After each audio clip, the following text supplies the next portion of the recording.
Happening now in California's Silicon Valley. A flurry of announcements from Apple. Bigger iPhones, which act as digital wallets, plus a totally new device, the Apple iWatch. It's Apple's first brand new product in 4.5 years, which is an eternity for a company that needs to maintain its reputation for fast innovation. Jeannie Lee's been monitoring this event. So what is the latest from that launch, Jeannie? The latest is a performance by U2. A huge performance in this huge promotional event, basically capping it off. And before that, Apple executives were really detailing the various features in the latest gadgets. And most of the focus is on that brand new toy, the Apple Watch. Here's a listen. When you turn the digital crown, it zooms in and out. A new gadget with an old school button on the side to navigate the various features, which include a gyroscope. Not quite sure what that does.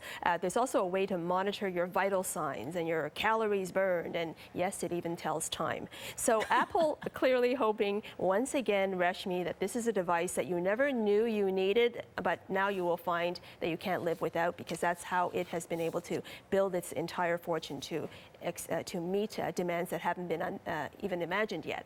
So moments before that, CEO Tim Cook, we saw him earlier, he introduced Apple Pay, and this is a way to use your phone in order to pay. Here's a look at that feature that will be loaded onto the latest phones. Do we have it? Well, anyway, what you do is you hold that up. Here we go. Just how fast and just how easy it is.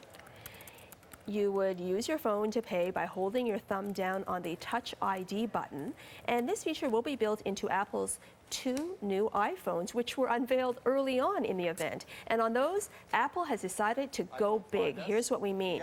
The 2 phones on the right are the older, on the left are the older phones, and the 2 on the right are the new 6 series. The iPhone 6 will have a 4.7-inch screen. The iPhone 6 Plus, as in plus size, will have a 5.5-inch screen. Both are bigger than the 5 series. So finally, Rashmi, Apple is launching a phablet. We've been talking about phablets for what, 2-3 years now?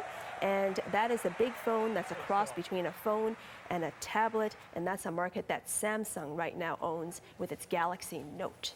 So what's at stake here for Apple?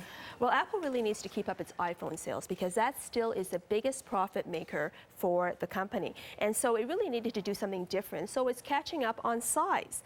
One thing that will be controversial, though, to get the iWatch to work, you need an iPhone 5 or a 6. So that's a way to drum up even more sales at between $200 to $500 for that new phone. So some will wonder if this will actually eat into Apple's own iPad sales, because the mini iPad, compared to the new big phone, isn't really that different in size. So some are wondering if that's going to hurt Apple, although there is more profit to be made on the iPhone, so maybe they've had that figured out. So really just a lot for Apple to do to catch up, to stay on top, to come up with new things that hopefully will sell well. All right, we'll see. Thanks, Jeannie. Okay.